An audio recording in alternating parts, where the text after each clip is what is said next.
انسان کو اللہ نے نطق دیا ہے، بول سکتا ہے، اپنی گفتگو سے بڑے بڑے مجموعوں پر سحر طاری کر سکتا ہے۔ میرے عزیزو، یہ زبان اللہ کی بہت بڑی نعمت ہے، لیکن ظاہر ہے ہر چیز کا درست استعمال بھی ہوتا ہے اور غلط استعمال بھی ہوتا ہے۔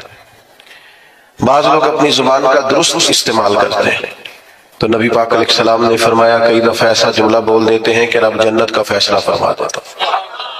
بعض لوگ اپنی زبان کا غلط استعمال کرتے ہیں اور کریم فرماتے ہیں کبھی کبھی لوگ بات کرتے ایسا جملہ بھی کہہ ڈالتے ہیں کہ ان کے لیے دوزخ کا فیصلہ کر دیا جاتا ہے۔ جب ہم بولتے ہیں، بات کرتے ہیں، کچھ کہتے ہیں تو اس کا معاشرے پہ اثر ہوتا ہے۔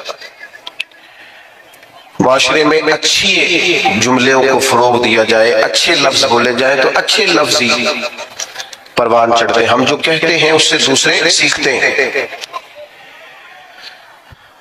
بچے معاذ اللہ اگر کبھی کوئی برا لفظ بولتے ہیں تو وہ برا لفظ بچوں کا ایجاد کیا ہوا نہیں ہوتا، انہوں نے کسی سے سنا ہوتا ہے۔ کسی نے ضرور کہا، گھر میں کہا، گلی میں کہا، محلے میں کہا، اسکول میں کہا، کھیل کے گراؤنڈ میں کہا، کسی نے کہا ہوتا ہے جس کے سبب سے بچوں کی زبانوں پر وہ جملہ آتا ہے۔ ہم جب خیر بولیں گے، اچھے جملوں کو فروغ دیں گے تو معاشرے کے اندر اچھے جملے رواج پائیں گے، خوبصورت باتیں کریں گے، سوسائٹی میں خوبصورت باتیں پھیل جائیں گی۔ یہ مت سمجھیے کہ میرے بولنے سے کیا ہوتا ہے، آپ کے بولنے سے اثر لیا جاتا ہے، ڈھیر سارے لوگ اثر لیتے ہیں، اور پھر ہماری باتوں کا صرف معاشرے پر ہی اثر نہیں ہوتا، ہم پر بھی اثر ہوتا ہے۔ آپ 2-4 دفعہ شام تک یہ جملہ بول کے دیکھیے گا کہ اللہ کا جو احسان مجھ پر ہے، جو انعام مجھ پر ہے، کم نہیں کسی پر ہوگا، یہ بھی اللہ نے دیا ہے، یہ بھی دیا ہے، یہ بھی دیا ہے۔ آپ بار بار اللہ کے انعامات کو شمار کریں، خود بولیں، آپ محسوس کریں گے آپ کے دل کو سکون حاصل ہونا شروع ہو گیا۔ انعامات رب کے گننے سے، اپنے مالی کے احسانات گننے سے، اس کا فضل شمار کرنے سے قلبی طور پر بندے کو اطمینان حاصل ہوتا ہے۔ اور آپ شکوہ شروع کر دیں، فلانی چیز بھی کوئی نہیں، بڑی محنت کی ہے، فلانا کام بھی نہیں ہوا، فلاں نے بھی بات نہیں سنی، فلاں بھی ایسے ہے، فلاں بھی ایسے۔ آپ سارا دن شکایتوں کی باتیں کریں، آپ کا دل بے چین رہنے لگے گا۔ جو آپ بولتے ہیں وہ آپ پر اثر کرتا ہے۔ اچھے جملے بولنے سے، خیر کا جملہ کہنے سے آپ کی طبیعت میں سکون آئے گا۔ آپ کبھی دیکھیے غور کر کے کہ ہم کبھی کسی کو کوئی لطیفہ سنانے لگتے ہیں، کوئی ایسی بات سنانے لگتے ہیں جس کا تعلق مزاح سے ہوتا ہے، تو وہ بات کرنے سے پہلے ہم خود ہنسنا شروع کر دیتے ہیں۔ کئی لوگوں سے بات نہیں ہو پاتی، وہ اتنا کھلکھلا کے ہنستے ہیں، تو اس کا مطلب ہے کہ وہ بات تو اس پر بھی اثر کر رہی ہے۔ وہ جو دوسروں کو یہ بات سنا کے خوش کرنا چاہتا ہے، اس بات نے تو اس پر بھی ہنسی طاری کر دی۔ ہم اگر کوئی رونے والی بات کرنے لگتے ہیں، اپنا کوئی دکھ بیان کرنے لگتے ہیں، کوئی ایسا جملہ بولتے ہیں جو ہماری زندگی کا تلخ تجربہ ہوتا ہے، تو بات کرنے سے پہلے بندہ خود رو پڑتا ہے، لوگوں کے آنسو چھلکتے ہیں، کئیوں کی ہچکیاں بن جاتی ہیں، بات نہیں ہوتی۔ تو اس کا مطلب ہے کہ ہماری باتیں صرف دوسروں پر ہی اثر نہیں کرتی، ہماری باتیں ہم پر بھی اثر کرتی۔ تو 3 باتیں ہو گئی تمہید کے طور پر۔ ایک تو یہ کہ زبان کا صحیح استعمال کریں، یہ اللہ کی نعمت ہے۔ دوسرا یہ کہ اس کو جب آپ بولتے ہیں تو اس کا اثر سوسائٹی پر ہوتا ہے۔ تیسرا یہ کہ ہم پر خود بھی اس کا اثر ہوتا ہے۔ اب آئیے اصل مضمون کی طرف کہ جب ہم نے بولنا ہی ہے اور ہمارے بولنے کا فائدہ ہونا ہی ہے معاشرے پر بھی، ہم پر ہی، تو کیوں نہ پھر ہم اس طرح کریں کہ یا خدا کا ذکر کریں یا مدینے والے مصطفیٰ کا ذکر کریں۔ خالی ذکر کرنے سے ایک ہے نبی پاک علیہ السلام کی تعلیمات پر عمل کرنا، آپ کی سنت اور شریعت پر عمل کرنا، آپ کے بتائے ہوئے دین پر چلنا، اور ایک ہے آپ کا صرف ذکر کرنا، حضور کے چہرہ نور کا ذکر کرنا، زلف عنبری کا ذکر کرنا، آپ کے اخلاق کا، آپ کے حلم کا، آپ کی بردباری کا، آپ کی خیر خواہی کا، آپ کے انداز تبلیغ کا۔ یہ خالی ذکر کرنا بھی بڑا معنی رکھتا ہے۔ قرآن مجید نے کہا وَرَفَعْنَا لَكَ ذِكْرَكَ، اے محبوب علیہ السلام ہم نے آپ کے لیے آپ کے ذکر کو بلند کر دیا، آپ کی خاطر آپ کے ذکر کو، آپ کے تذکرے کو، اللہ تعالیٰ نے بلندیاں عطا فرمائی ہیں۔ حضور علیہ السلام کا جو ذکر پاک ہے اللہ نے اسے کتنا بلند کیا۔ حضرت جبریل امین علیہ السلام عرض کرنے لگے یا رسول اللہ صلی اللہ تعالیٰ علیہ وسلم، رب کریم فرماتا ہے محبوب جہاں جہاں میرا ذکر ہوگا وہاں آپ کا بھی ذکر کیا جائے۔ ہم جب نبی پاک علیہ السلام کا ذکر کرتے ہیں، جب حضور کا ذکر سنتے ہیں تو معاشرے پر اس کا اثر بڑا گہرا ہوتا ہے، ہماری اپنی شخصیات پر اس کا بڑا گہرا اثر ہوتا ہے۔ ہم جب حضور علیہ السلام کی یہ بات سنتے ہیں کہ نبی پاک نے مکے کے قریش کو معاف کر دیا، انہوں نے بڑے ظلم کیے، بڑی زیادتیاں کی، بڑی تکالیف دی، بڑی آزمائش میں ڈالا، اس کے باوجود اللہ کے حبیب علیہ السلام نے درگزر کا فیصلہ کیا۔ تو آپ یقین کریں جب ہی یہ سنتے ہیں نا، جب ہی یہ پڑھتے ہیں، جب یہ بیان کرتے ہیں، تو جنہوں نے ہم سے کوئی زیادتی کی ہوتی ہے انہیں معاف کرنے کو دل کرتا ہے، مزاج پیدا ہوتا ہے کہ یار چھوڑو، اگر ہمارے کریم نے اتنا معاف کیا ہے تو ہمیں بھی معاف کرنا چاہیے۔ جب ہم حضور کی تبلیغ کا ذکر کرتے ہیں کہ سرکار طائف تشریف لے گئے، عکاظ کی منڈیوں میں گئے، نبی پاک دور دراز لوگوں کے پاس پیغام دین لے کے گئے، پھر دل کرتا ہے یار ہمیں بھی تو کسی کو کہنا چاہیے نا یار نماز پڑھا کر، ہمیں بھی کسی سے کہنا چاہیے قرآن مجید کی تلاوت کر، ہمیں بھی کسی کو کہنا چاہیے کہ اچھے اخلاق کا مظاہرہ کر۔ آپ جب حضور کے حلم پاک کا ذکر کرتے ہیں، بردباری کا، کہ سرور کائنات صلی اللہ تعالی علیہ وسلم میں ٹھہراؤ تھا، بردباری تھی، آپ بڑی جلدی جلال نہیں فرماتے تھے، برداشت کرتے، کشادہ روئی سے بات سنتے، مخالفین کی باتوں پر بھی محبوب علیہ السلام اپنے دل کو کشادہ رکھتے۔ جب ہم اس بات کو سنیں گے تو انشاءاللہ ہم بھی اپنے غصے پر کنٹرول کریں گے، ہمارا مزاج بنے گا کہ یار بڑی جلدی ہمیں ہر بات میں اتنی جلدی ڈسٹرب نہیں ہونا چاہیے، اتنا اللہ نے ہمارے نبی کو علم دیا۔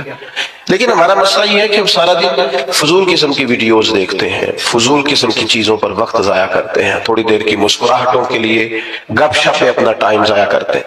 اگر حضور کی سیرت پاک کو پڑھیں، نبی پاک کی مقدس زندگی کا مطالعہ کریں، ہماری شخصیت میں نکھار پیدا ہو، ہمارے اندر بلا کی تازگی آئے، ہم خود محسوس کریں کہ اللہ تعالیٰ نے کروڑ نعمتوں سے ہمیں متمتع اور مالا مال فرمایا۔